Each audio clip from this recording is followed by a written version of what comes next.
Your show will go live in 5 seconds. 4, 3, 2, 1.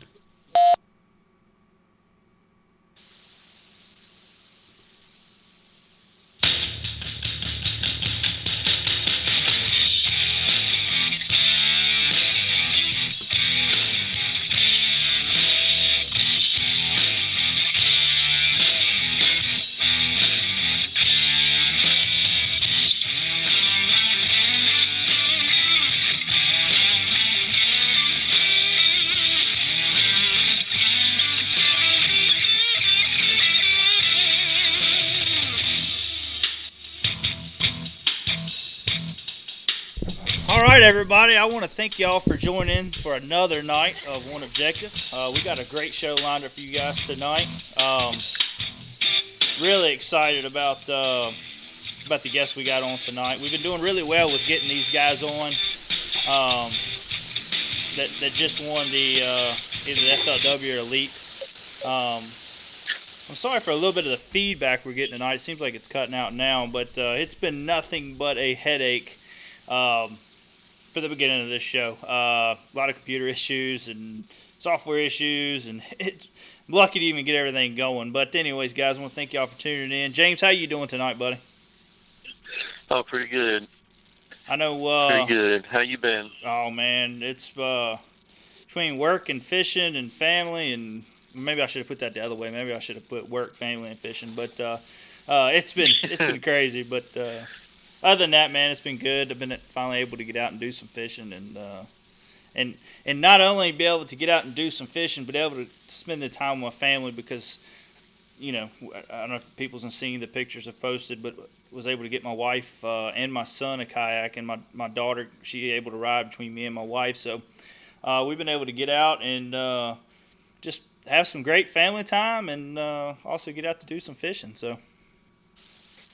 I hear you. Yeah, that's awesome, man. Yeah, I've seen all your stuff, and hopefully in the next week or two I'll be able to get out there and do some stuff, hopefully just even go in the evenings for a little bit. But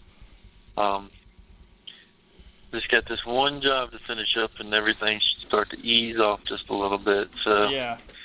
That's what I'm hoping anyway. So that's the plan. So hopefully the plan falls through, and that's what happens. So That's right. Yeah, I know you've been having to work a lot, and that's all right. Everything will get taken care of. You'll be able to get back on the water soon. But guys, we got, I know we said it before, we got a great show lined up with Steve Kennedy, and not only that, we got some really great news. This actually went through today. I've been busting at the seams, really wanting to post it on Facebook, but anyway, we got a new sponsor for the show. A lot of people probably know of them when it gets into customizing your kayak and all that. But anyway, we ended up getting on with Yak Lights. They come on board, and they're going to sponsor our show. Some bigger things are going to happen next year in the works. We kind of come in mid-year, so we're just working around some issues. I say issues. Some things that we're trying to work out to get ready for next year, so we can both help each other out really well. So there's a link on the bottom down there in our description to Yak Lights. So go check them out. Anytime you want to do any kind of customization with lights, and I'm going to tell you what, guys, they got some great packages, some awesome products, and it's easy to set up. They got, if you want to do UV lights for night fishing, which that's what I'm going with. I've been out on Smith Mountain Lake the last couple times, and it's been dark, and just be awesome to have the black light. I love fishing with a black light anyway at nighttime. So, and not only that, but you're able to be seen, so you don't get run over, because it's hard to see you out there. So, but they got so many different light packages. It's a simple setup to sit in. It's a battery pack, so they're chargeable. They got some that's even better with, I think it was AA or AAA. I think it's AA batteries. But all LED, really bright. So you'll start seeing some videos up here soon with Yak Light stuff on our kayak. So, but also just our main sponsors. if without them guys, it wouldn't be the show wouldn't be nothing. So as you can see in the corner there, if you're watching us on YouTube, our new sponsor Yak Lights. This wouldn't be possible at all with the kayaking part of it without Bob's Up the Creek Outfitters. So y'all probably hear my dog whining. I'm sorry if y'all hear that. He misses his mama. So my wife.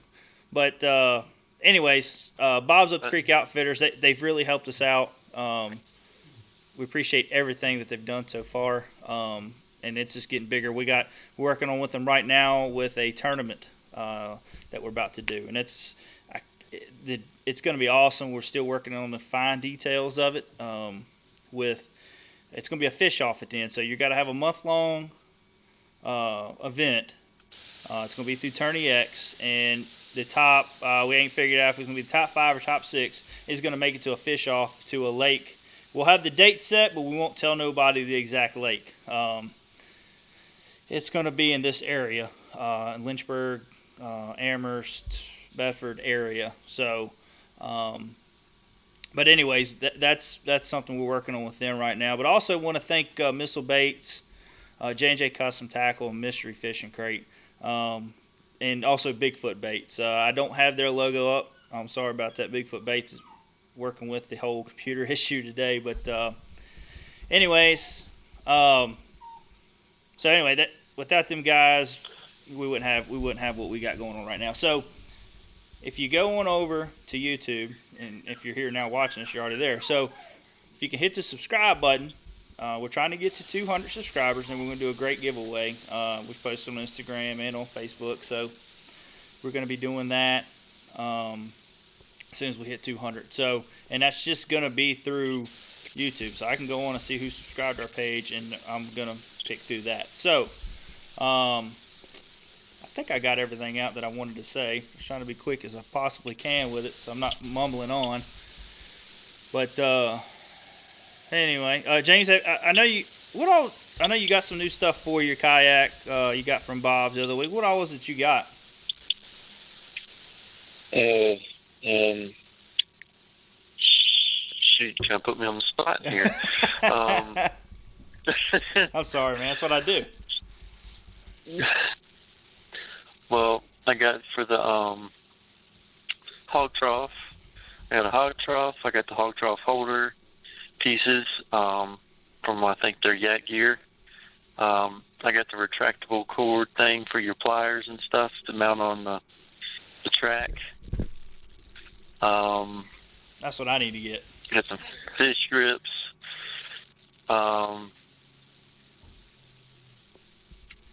Shoot.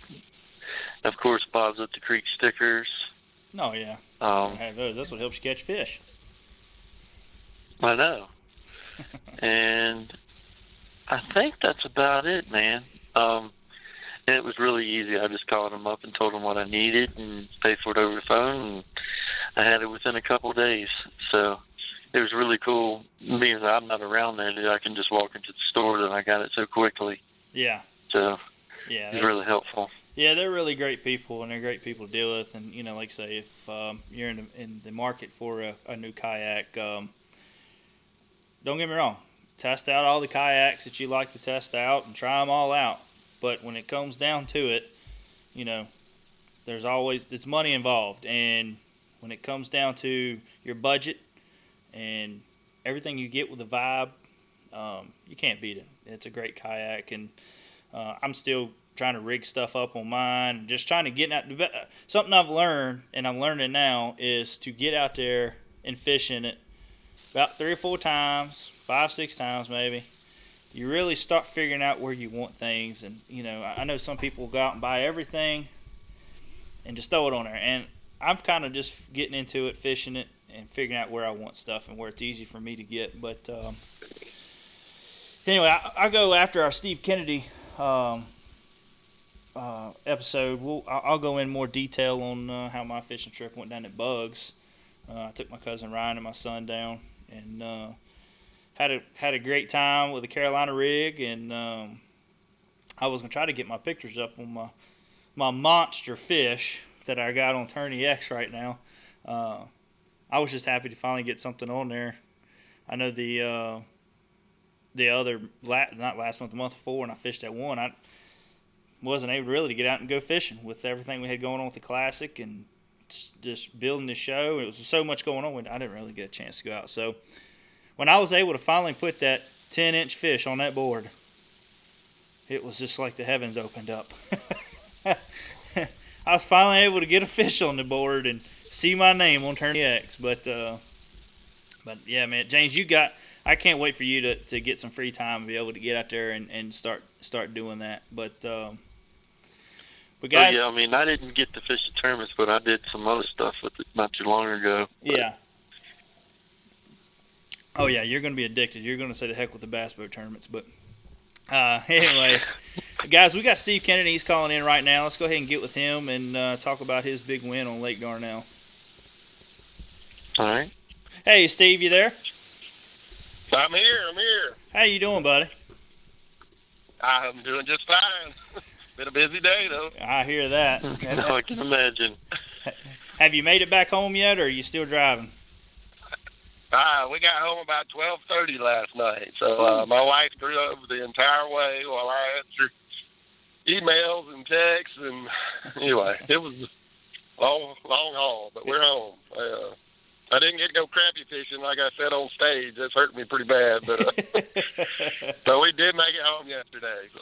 Awesome, man. Well, I want to start out congratulating you on your win. I know, that's a big thing, and it's good to get them every so often when they come, and when they do come, you got to take full advantage of it. So congratulations on that.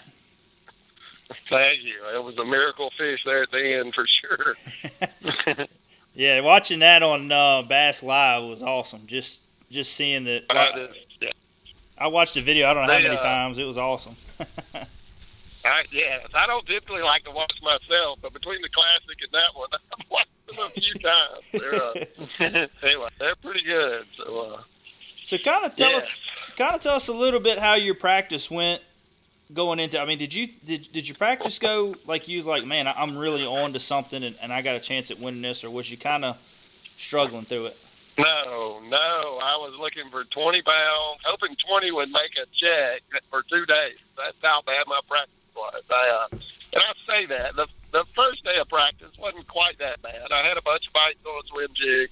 I found one area where I had 20 bites flipping, and 3 or 4 of them felt like good ones. And but yeah, I actually came back to them on day 3 of practice to go check that area, and only got 3 bites where I had 20 bites before, and I just assumed somebody went through there and stuck them all. But yeah, I was pretty much crying the blues. I guess 51 pounds to win the whole thing. And but yeah, day 3, my practice was so bad down there on the lower end of the lake that I decided to run all the way to lock. I know it's flooding. I've done well and stuff like that. I'm gonna ride. So I didn't leave till 11:30, the last day of practice, and had to be back for a meeting at 4:30. So yeah, I had about 4 or 5 hours, and it's a 1-hour run one way, and that's getting it wide open. I mean, I fished my way up there, so I barely had 30 minutes up there just to dink around. You couldn't. The river is flowing so big, it's white capping in the locks. I mean, you couldn't stand up on the main river to fish if you wanted to, and. But anyway, I found one pocket, one creek on one side that I did get bit in, and then coming down the river, I had a bite on the main river behind a bush in a big eddy. And so, yeah, it kept me up there for another 20 or 30 minutes, and I realized I could see water over a road or levee or whatever you want to call it, back in there, a big pond. I'm like, wow, but it wasn't obvious how to get in there, and it was just obscured by a bunch of willows, but it was still 4.5 feet getting in there. I mean, you could go in there on plane probably if you wanted to. But anyway, it just, I got lucky.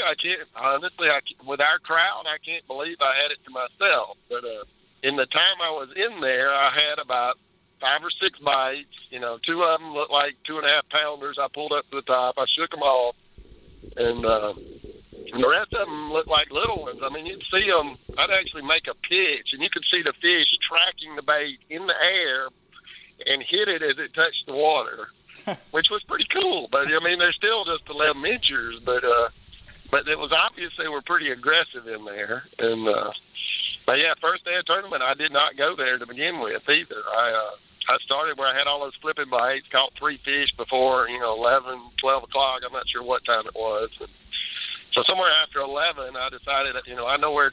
I had 3 fish. I said I know where 2 are, and they're 50-something miles away. Let's go.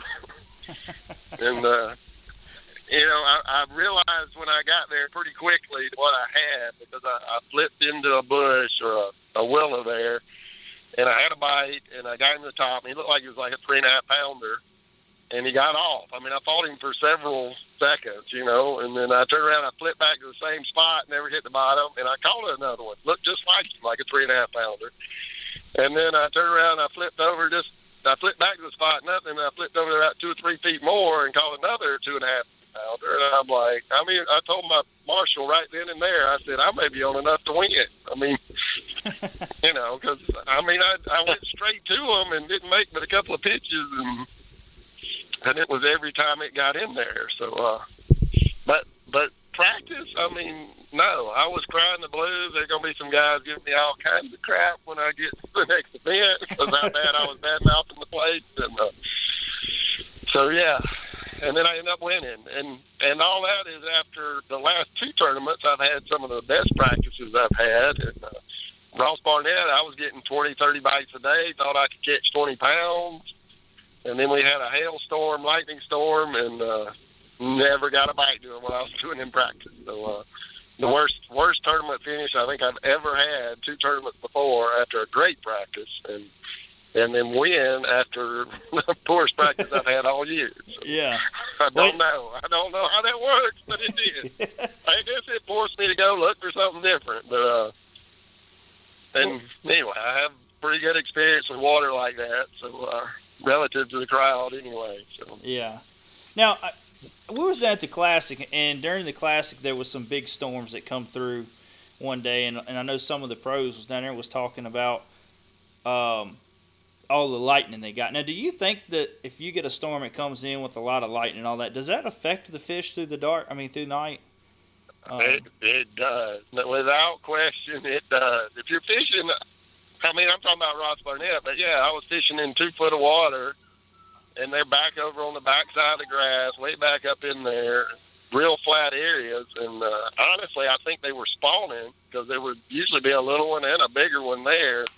And yeah, the little one would still be there, but I never had a decent bite. And then I watched old Dustin. Dustin was all over me the first day, and he ended up. I watched him catch a 5-pounder out there on the break, right beside me, and I didn't even know who he was. I went into the weigh-in, and who is this guy in the custom boat? And he ended up winning the event. So that's how close I was. He caught my fish, and by day 2, I knew what was going on, but I felt like I was fishing behind him, and I think he moved on up the river. I'm not sure where he ended up, but I didn't see him near as much on day 2. But yeah, it definitely has an impact. There's no doubt about it. Even during the day, think about it. It's going boom, boom, boom, and yeah. We had hail with that one, so it's pelting down. Yeah. They respond to their environment. They respond to a cold front, sun coming out, just pressure drop or a pressure increase, I guess, would be worse than a drop. So I don't know how it affects them, but certainly in my experience, it does. Yeah, I heard that a couple times down there, and I never really thought about it because, fishing night tournaments sometimes, and you get a bad storm come in, it's like right when it starts hitting, and everything kind of goes to crap for me sometimes at night. And when it's first coming in, when it gets dark during the day, those fish go on a binge. But yeah, once it starts popping that lightning, it's affected me more than once for sure. But what day did it do that at the Classic? I don't remember. I had a horrible day too. So yeah, I can't. Was it between the first and second day? Yes, I don't remember it. I think it was. A front came through, but I only had 4 keeper bites and caught every one of them on day 2. I had 4 by 9 o'clock and never caught another keeper. Never had another keeper bite the rest of the day. And then day 3, they bit like crazy for me. So at least until 11, 12 o'clock. So yeah, I think it was. the end of day one. I think it was after day one because we had them real bad. Me and James slept through them. I don't even remember coming through, but everybody was talking about bad storms. And I know down in Houston there was some trees knocked down in the city. I was like, what the world happened here? I know the wind blew like crazy that first day. We had like 30 plus and made it very hard to fish. And I caught three out of my first bite. Lost 2 that were probably in that 5-6 pound class. I feel like I blew it the first day. It was amazing I got as close as I did after that day. But, yeah, well, I know. The opportunities were there. Oh, yeah. Well, I know. I was with Defoe, and, you know, when we took off, you know, he just right then was like, I said, are you nervous? And he's like, nah, you know, if I had a chance to win, I would be nervous. And then he goes out and catches a 9-pounder, and then he starts catching fish. And I'm like, you think you got a shot at this? He was like, no, I don't think I do. And then he comes in and finishes higher than he thought he was going to finish. Yeah, exactly. That's one thing about our sport. We don't know the score. So, yeah, I was very surprised when I came into the Classic and beat the guys that I did. I guess I was in 8th place. So, yeah, I jumped 7 of the best guys in the world and then got beat from behind by Jordan. So, that was a very surprising finish for sure. Yeah. I think he was shocked. Yes, I mean everybody was. It's awesome for the sport. It really is. But man, it hurts. It hurts bad. I understand that. So, going into the first day of the tournament, and you get on those fish, did you have to make any changes? The next couple of days, did the fish change up for you? Or they were still kind of set up on the same pattern. The day 2 and 3 were pretty similar. Day 2, I went in there first thing. The first day I went in there and I flipped a smallie beaver because that's how I found them, and caught a couple real quick. And I didn't go up there till late, so I had to turn around and run all the way back down. So I wasn't in there very long, 2 hours at the most, probably an hour. And then the second day I got up there. We left at 6:15, so I got up there about 7 o'clock, 7:05. And I had a limit by 8 o'clock, pretty good limit. And at that point, I started going around and actually trying to get bites, but not hook them. I was pitching in there and lifting them up, trying to see how big they were before I set the hook, which I don't recall ever doing that. And, I shook off several fish. I shook off one on a frog for sure, right there at the mouth as I was headed out. But I was out of there by 11:30, and can't say I changed up much that day. But and then day 3, I got in there. I had 4 by 7:40, I think, and then it took me till 10 o'clock to catch number 5, I think it was. But I had 2 or 3 fish that would bite me every time I went by there, and they're big enough that they managed to get off. I had one pulling drag. I got locked down, and he took off pulling drag. I'm like, man, that was a big one. But yeah, before the day was out, before 11:15, I had caught both of those fish, one on a frog and one on that big 3/4 ounce jig. And but yeah, I didn't feel like I left anything that I knew where he was on day 3. But I still had to get out of there because I had 16 something, and I felt like I needed a couple more fish. So, and then day 4 was much harder. I caught 1 off of my key stuff, probably 2 off of my key stuff the entire day. Maybe 3 or 4. Maybe 3 or 4 before it was all over with. But the best point there, I know I caught 1 fish the entire day off of it. And so I had to go around fishing what I considered marginal stuff in there. There was one set of trees that weren't willows hanging over the water that I caught a keeper or 2 out of. And then that biggest one late in the day, I've been all the way around the pond with a white jig, and it missed a big bite, or I assumed it was a gar because it didn't hold on to it. But I had a good thump along that bank earlier in the day with a white jig and didn't catch it. And then I came back there. I decided I was going to go all the way around that pond with a green pumpkin, and I had the trolling motor just burning my way around. He wasn't in a tree. It was just a little short, rounded point, and the fish couldn't have been more than 3 foot deep. And, that's the only bite I got that way all week. Every other fish was out there over, at least 4 to 7 foot of water, maybe even 8 or 10. And the only fish I caught like that, only fish I caught in the back of the pond, and almost a 6-pounder. So, I feel like there's a fish out there offshore somewhere, but I didn't have enough time to figure out where they were. That's probably what I should have done the later parts of the day, those first or second and third days. Probably a mistake there to go running looking for new water when I had what I had. But, Now, was a lot of those fish set up as post-spawn fish? I mean, you didn't have none of those. They pretty much already spawned out, you think? I assume they're all spawned out. Yeah, I don't remember what the water temp was, but it's pretty warm.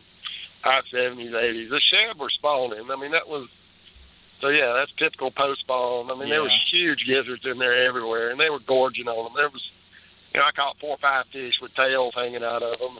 One of them stood up one that looked like it was half a pound. And that was in a two and a, at the time he would have been about 2.5, but yeah, he must have scaled down to about 2 pounds. I mean, it was huge shad. There was only half of it left, and it was bigger than my hand. So. Wow. But yeah, they were gorging in there. I mean, it was incredible how much life was in there. Gar, shad, crappie. I flipped up at least 2 crappie every day. Sometimes 3, and they were even hitting my 3/4 ounce jig with a super chunk on it, which just blows my mind. I mean, I kind of expected to catch some on that smallie beaver, but yeah, I was pretty amazed to catch them on the big jig and actually have it in their mouth. And I mean, they're pound and a half, pound and 3/4 class crappie. Wow, it was impressive what was in there. There's no way they were all resident fish, especially the gar and shad and stuff. They're most of those fish are coming off the river. Yeah. Eventually they'll get trapped in there. It'll be interesting for sure when it comes down. I don't think it'll be accessible to anyone. I don't know who they let fish there. I don't know how it all works, but I'm glad I got to do it. That's why you wanted to go crappie fishing so bad. I want to go back out there and catch a few. I want to have a fish fry, man. They were. I really, really, really want to go catch some, but yeah, just the timing didn't work. I didn't have a whole day to give it. Yeah. But I want to go show the kids what I was doing. Just seeing behind that lock is impressive. I mean, they were pulling 160 something CFS, which is, I think of on the Tennessee River, 100,000 flowing pretty good. 200,000 is huge. And to have almost that kind of numbers on the Arkansas River was really, really huge. I mean, you're talking about 5+ mile an hour water in places. So. Yeah, that's ripping it. It was, it's booking, yes. And it was tilted. I mean, somebody told me it was 20 feet high up there where I was, which I don't know that that's accurate. But, so yeah, it would be low down there where we're blasting off from and 10, 15, 20 feet high up there at the other lock. They had it going through there. And it's been that way for a month, the way everybody was talking. Yeah, I know. I just know with this area here, we've been getting a lot of rain. I know, with the rivers around here, it ain't nobody been able to get on the rivers for probably a good 3 weeks with as much rain as we got. I mean, it's just been going nonstop. So and there's no trapped clear water anywhere.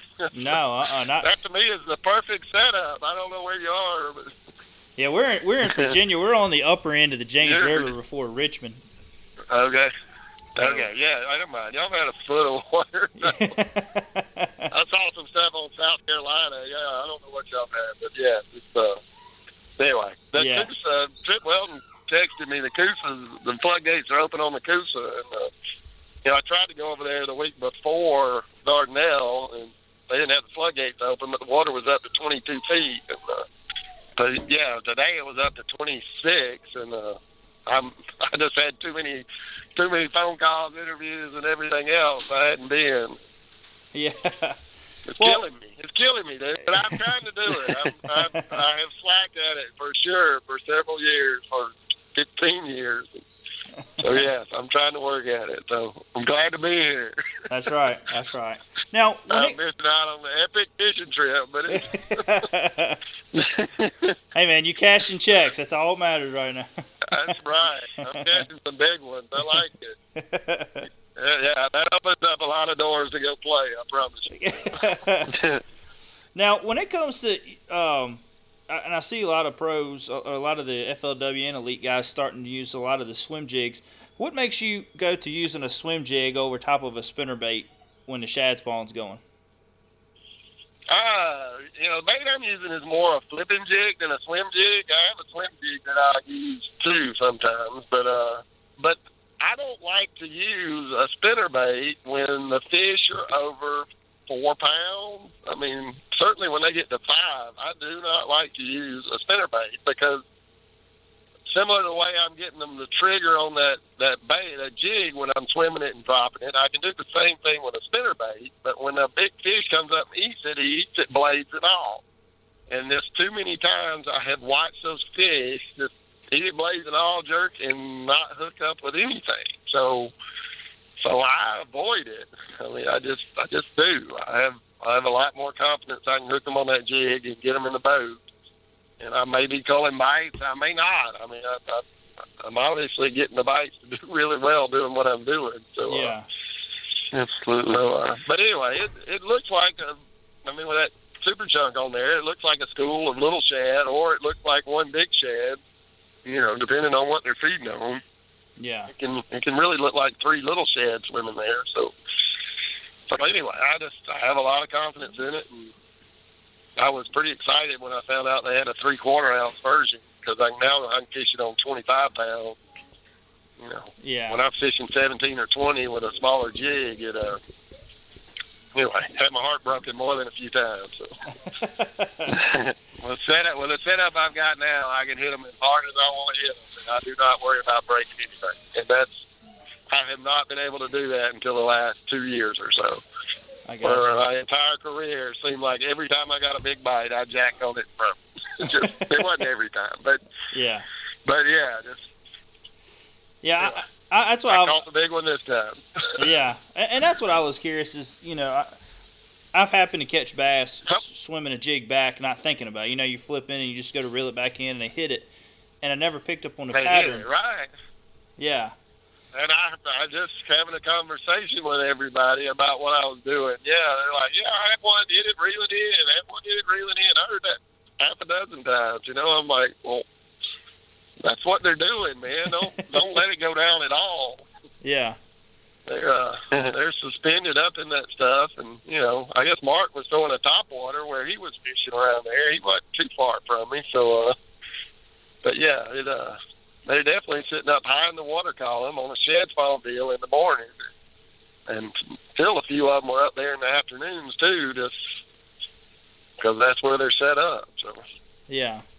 Yeah, that's good to know, because I've got swim jigs, and of course I use regular jigs, but that's something I've been wanting to get into more. But I've always wondered, why would I throw this more than a spinnerbait? And that right there kind of clears it up. That's my thinking on it. I always talk about Van Dam hadn't caught over 100 pounds because he's throwing a spinnerbait. That's my opinion. I mean, I don't know that's got anything to do with it, but yeah, those tournaments where we were out there at Amistad and stuff, I just seem to remember him throwing a spinnerbait. We're throwing swim baits, and I feel like when those big fish hit a spinnerbait, you miss them. Yeah. I wasn't in the boat with him. I don't know what happened, but that's been my experience. So. Gotcha. Now, have you ever tried any of the swim baits with the blade on the back of it, or do you just keep it strictly swim jig with a chunk? I haven't done one with a swim blade on it. No, I haven't tried that. I just got a chunk on there. I don't. You keep I'm it simple. sure there's something. You're telling me something what I need to know. No. Believe me, you know more than I do about throwing a swim jig. But it's hard to change, but I can always learn something from anybody. So. Yes, I like what I'm doing, and honestly, it's a flipping jig. I mean, I have some smaller, lighter, more pointy nose stuff for swimming through grass, that kind of thing. And lighter baits for shallow water, but yeah, I like that way that big bait falls when I swim it up high and then kill it, and it drops, and all you see is mouth. It's just like dropping it in a bucket, man. Yeah. I hear you. Yeah, that's awesome. But James, you got any questions for him? Before I get to somebody else had a question for him or wanted to say something to him. Yeah, when you're practicing, how do you not set the hook on some of them fish? Or what are you doing differently to your bait? Do you do anything to them so you don't you can't set the hook on them? When I'm flipping something like a beaver or a Cinco or whatever, yes, I'll use a screw lock, a big screw lock deal, like they use for putting a trailer on a spinnerbait or something. So I'll screw it in and no hook at all. And you can fish almost all day with one bait that way. And so, yeah, you can avoid hooking them. And you can just tell by the way they hit and, how they pull and what have you. Get a general idea of what they weigh. But, yeah, if we're getting a lot of bite, certain bodies of water, you need to know what they weigh, especially you go up north. I mean, a quarter-pound difference between the fish you're catching can be a huge difference. So you actually have to catch some and weigh them. But on a tough tournament like I was having last week, I was trying to shake them off. Now, I said I was trying to shake some off on day 2 of the tournament, and there certainly were 2 of them that hit a frog that I couldn't help but react and stuck them. And one of them I knew where he was, which really hurt me. I mean, I didn't want to catch him. Did not want to catch him. But, it probably didn't hurt me in the tournament. But at the time, But, yeah, it's hard to do sometimes. And then some of them just take off and hook themselves. So. Yeah, that's what I was saying, because I've done that, trying to shake them off. But, sometimes you keep jerking on them, and they just won't let go of it. Right. So, I mean, with a jig, I have a practice baits that I have the hook turned all the way down, or I have the hook cut off, and I'll super glue the trailer on there so that I can't hook them. I mean, once I get on a decent pattern and want to go run it, then I'll turn it down so that I cannot catch them. But yeah, certainly there are times when you can't shake them off. I mean, it's just some of them are so aggressive. And those are fun days. Oh, yeah. Yeah, those are definitely fun days, yeah. I've had days where I missed 22 bass in one day. That's like 7. So that's not good. I did that in Wheeler last year. I want to say I missed 22 bites on day 2 or 3 of Wheeler last year. I came in with like 9 pounds. And, come back the next day and catch 22 or something. But missed 22 bites in a single day in a tournament. So. Yeah, that hurts. Yeah, that hurts. That hurts. And they're not biting the same. It's usually a post-frontal day, and, they're nipping at the tails or whatever they're doing. I don't know. But they're not eating it the same every day. I mean, that's obvious from what we do. So. Yeah. Now we got a question coming in, and I know, of course, you like throwing your jig and swimming it, but he also asked, what is the best bait for post-spawn bass? I mean, all year long this year I've been using a jig. I love throwing a swim bait. It's got clear water. Honestly, around here, when you get into post-spawn, when you start getting into that late May, June time frame, it's usually crankbait and Carolina rig. And, had we not had a flood over there where we were, I think those would have been much bigger players than they ended up being. But no, I'm always looking for that shad spawn with a jig is the thing I go to. I mean, obviously I did well at the Classic, and I did well here doing the same thing, and should have done well at Rayburn and Ross Barnett. I mean, the opportunities were there for sure. Yeah.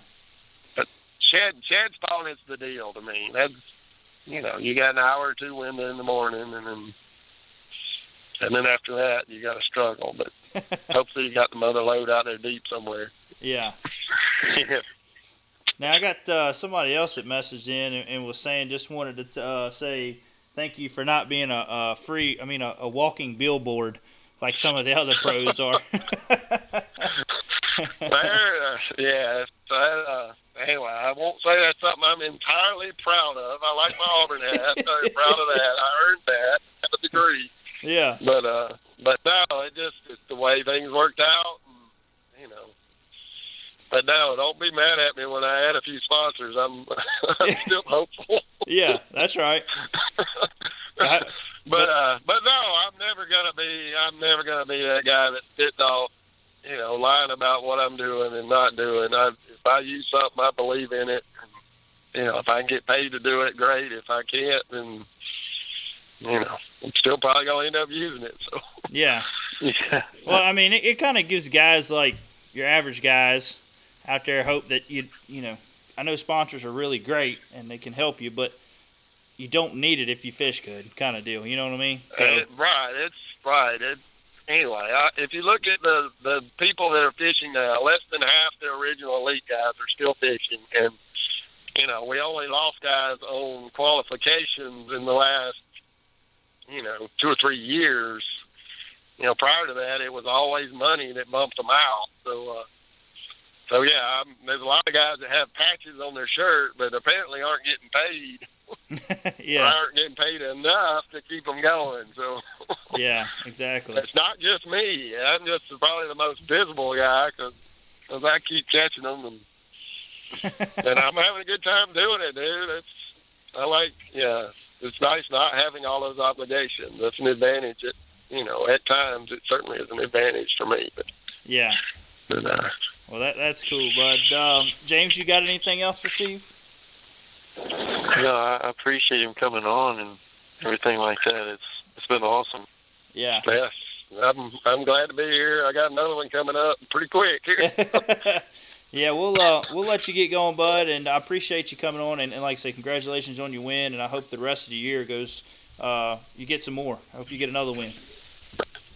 Yes, sir. Thank you. Appreciate it. Talk to you later, Steve. Later. Bye. Thank you. Bye. All right, I'm gonna tell you what. I just learned a lot right there, and I'm about ready to start. I was ready to start taking notes. I didn't have my my notepad and all that. But that I learned a lot just about swimming and jig. And I got swim jigs in my box, but I never throw them. Or if I do, I don't throw it long. I got to go back to the spinnerbait. So that's probably something I'll be working a little more with, especially at nighttime. When the shad are coming up on the bank, that might be really good to throw too. Yeah. You just got to put. Main thing is you just got to have confidence enough to stick it in your hand just and throw it. Yeah. We just kind of got to do like. Well, just do like me and you used to do when we went up there and was learning jig fishing. We took a jig box. All we took was a jig box. Yep. That was it. So that's what you just got to do. You got to go up there if it's nice and windy one day, or you just, Yeah, early in the morning when the spawn's going on, if I can get out the bed, that's my problem right now.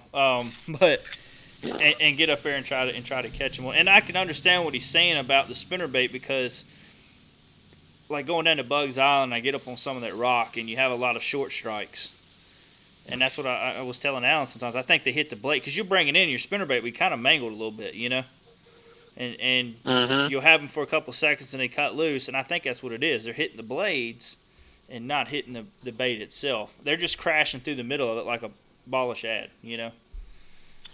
Well, if they're trying to eat the whole thing, if they're eating blades and spinnerbait all, yeah. That actual spinnerbait could actually be like a weed guard. Yeah. You know what I'm saying? Yeah. If you keep them from getting hooked up that way, too. They might be trying to choke the whole thing, not just the bait behind it. If they're eating really aggressive, if it's a decent-sized fish, it could open its mouth up and almost take a whole spinnerbait like that easily. Oh, yeah. Yeah. So it could be almost using it like a weed guard and keeping it from hooking the fish, like you're saying. Like you said, he made a lot of sense. Man, he hasn't caught 100 pounds. Yeah. Yep. And he throws a spinnerbait a lot, so.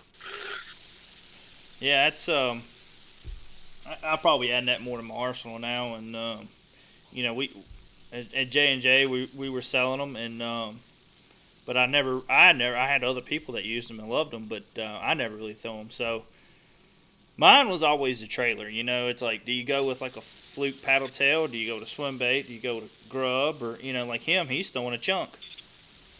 And yep. Get you a green pumpkin chunk or a white chunk or something like that, and that probably something I might try a little more. So. But anyways, I didn't get into setup on rod setup, and I meant to ask that question before we let him go. But I'm assuming with something like that, you're still kind of, now granted, if he's flipping, you're going to have more of a flipping rod or something like that, but I would think it'd be more of a setaway spinnerbait. No, he acted like he was throwing as heavy as he could have with that 3/4 ounce. Yeah. In the last couple of years. I think he's throwing a big flipping stick almost or something like that. Well, I mean, you think about it, you're more versatile than 25 pound. Well, you actually just jig fishing. Yeah. He's just spinning. He's just reeling it in. Yeah. But I mean, he's dropping it down in spots and everything like that. I bet it's a heavier action rod. Yeah. Well, you think if you're casting, you don't have to have a swim jig rod on your deck and a jig rod. You just cast out. You can swim it a little bit, or you can, like I say, drop it where you want it to go. So you can be a little more versatile in each cast.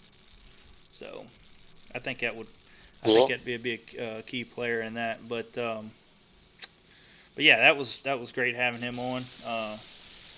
It's been great just getting these guys on. I've learned so much, by getting FLW and Elite guys on and stuff they talk about, and we're going to start trying to get some more of the local guys on too, and kind of learning these areas, because it's crazy all the different techniques people are using around, and each one has their own kind of setup the way they like to fish something.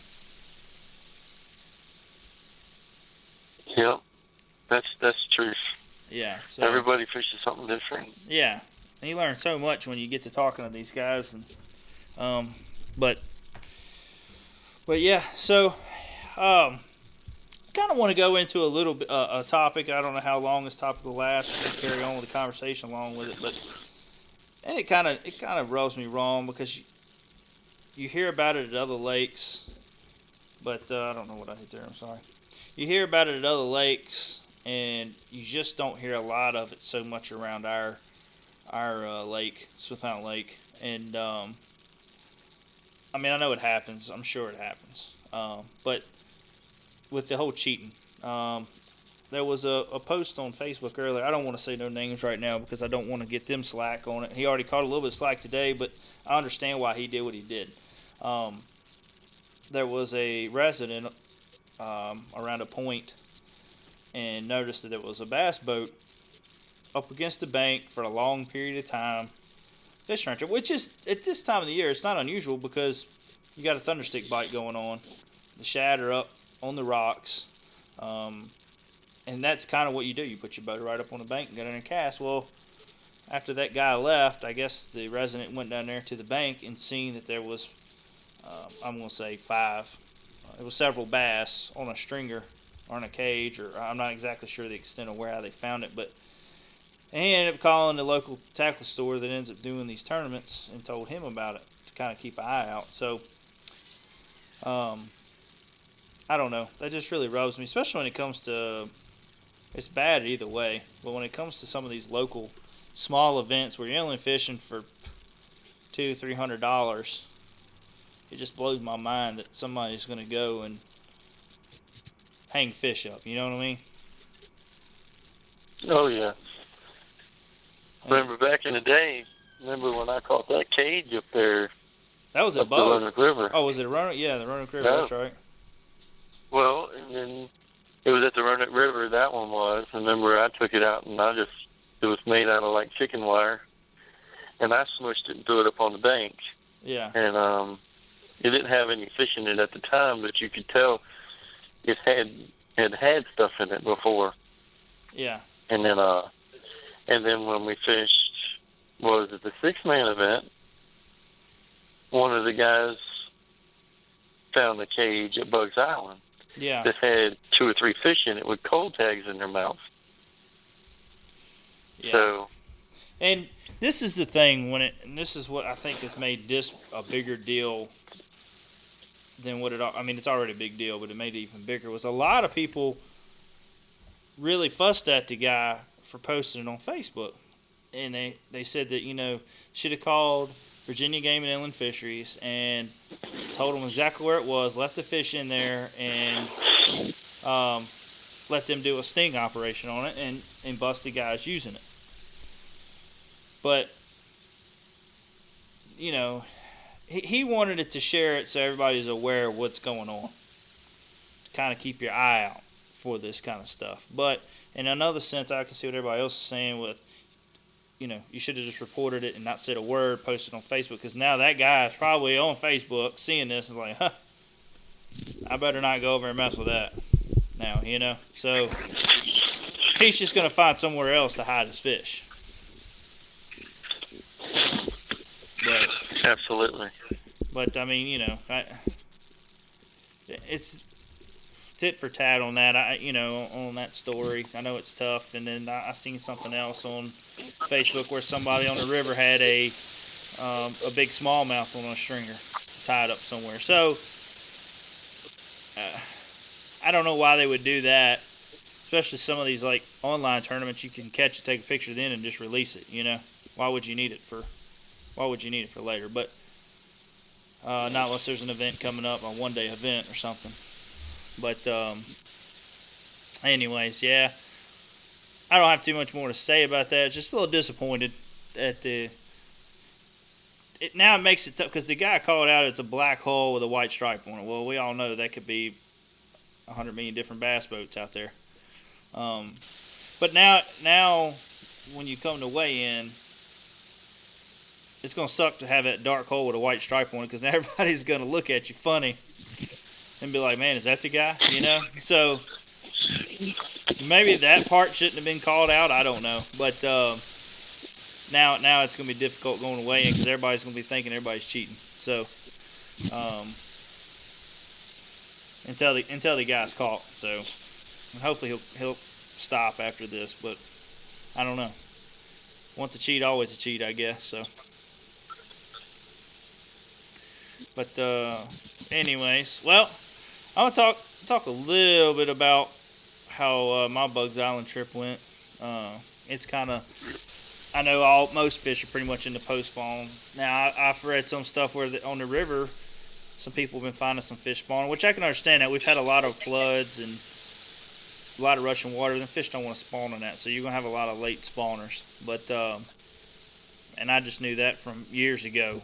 Talking to some older guys and how the spawn will be longer if you got a lot of floods on the river. So, but anyway, we went down to Bugs and we ended up putting in right there on the Okanichi on the back side of the ramp, and I just went down with pretty much a Carolina rig, and I can't remember what other bait I had on there. Oh, shaky head, I think it was, and that was my full intention, was to get in there and use a Carolina rig. Now, I was trying, evidently I've got my looping on my GoPro, I don't know, something all screwed up because all it had was me throwing a fish back. I didn't get nothing else of the fight. Man, it was that dude beat up against the kayak I don't know how many times. And it was a 19-inch fish.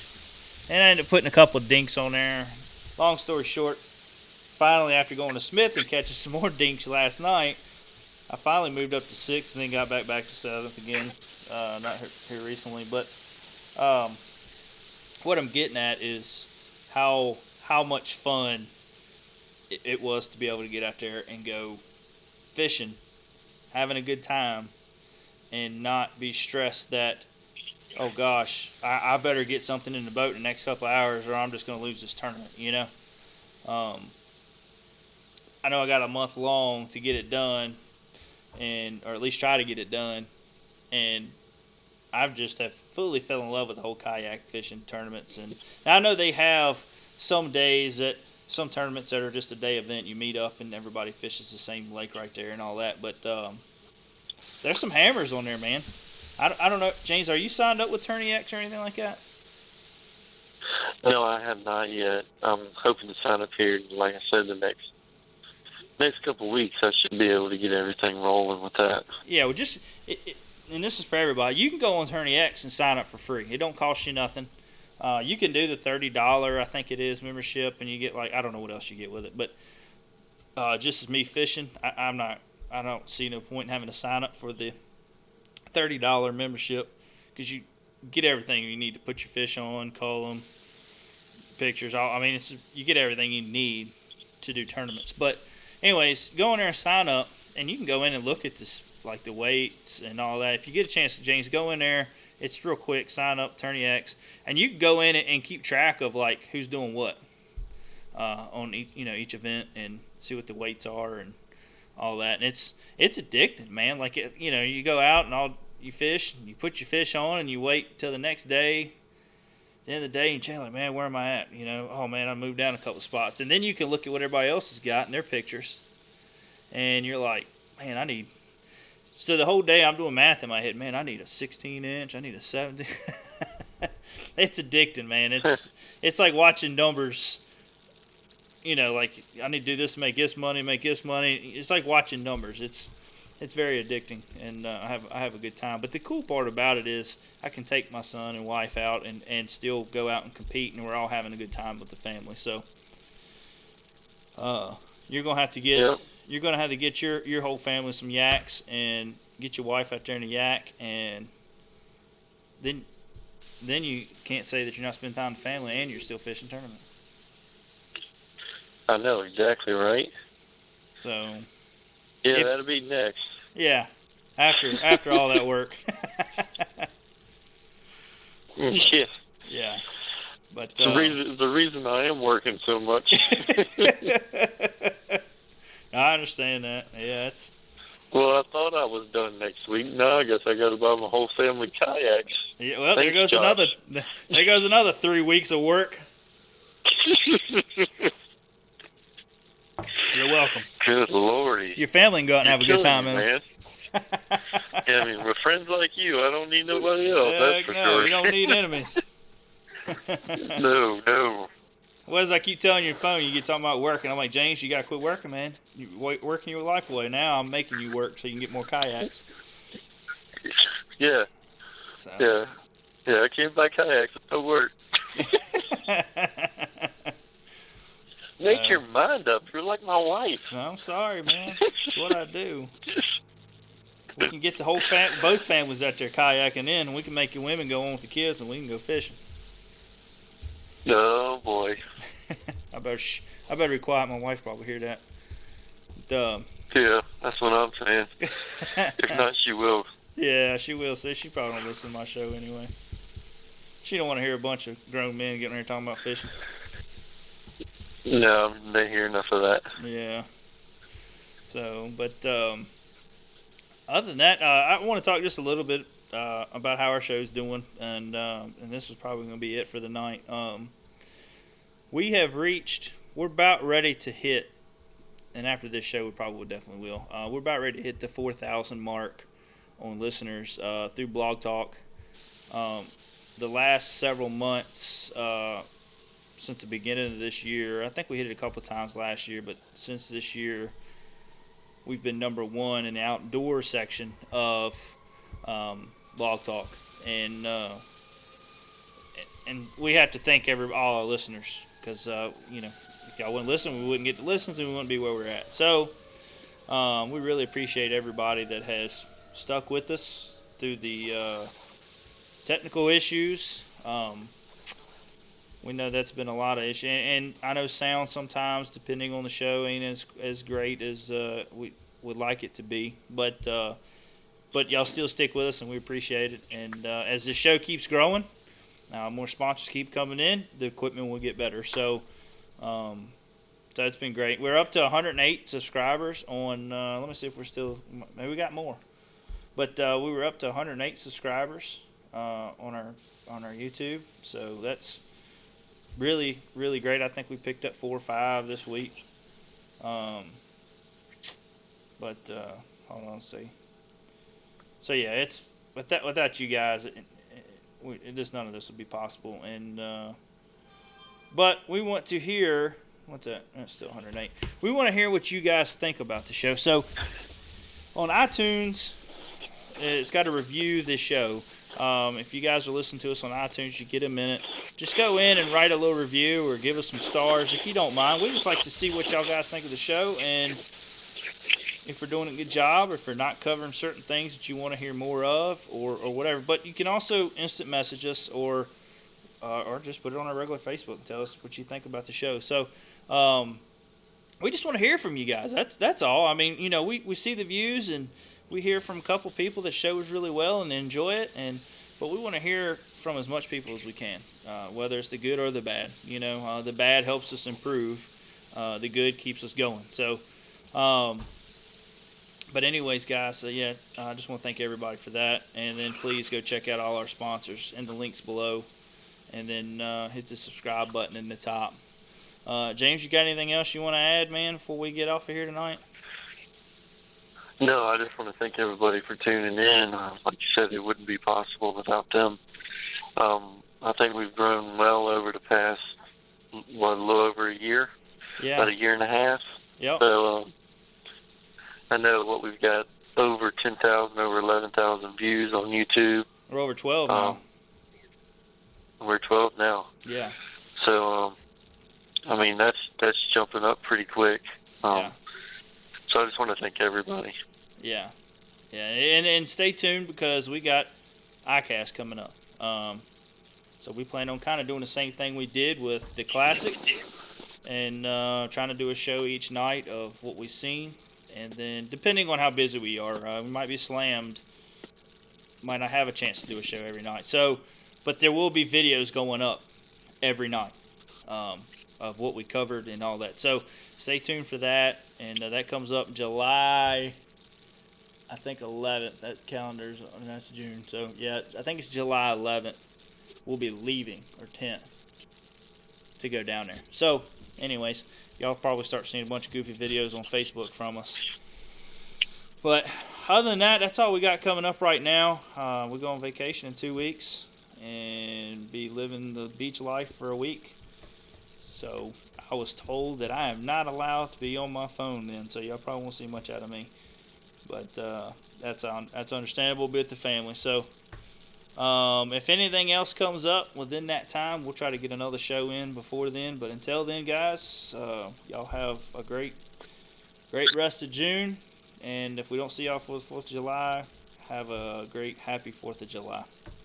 James, I'll talk to you later, buddy. I'm sure you'll hear something from me tomorrow. So, all right, man. All right, man. I'll talk to you later, buddy. All right, dude. See you. Bye.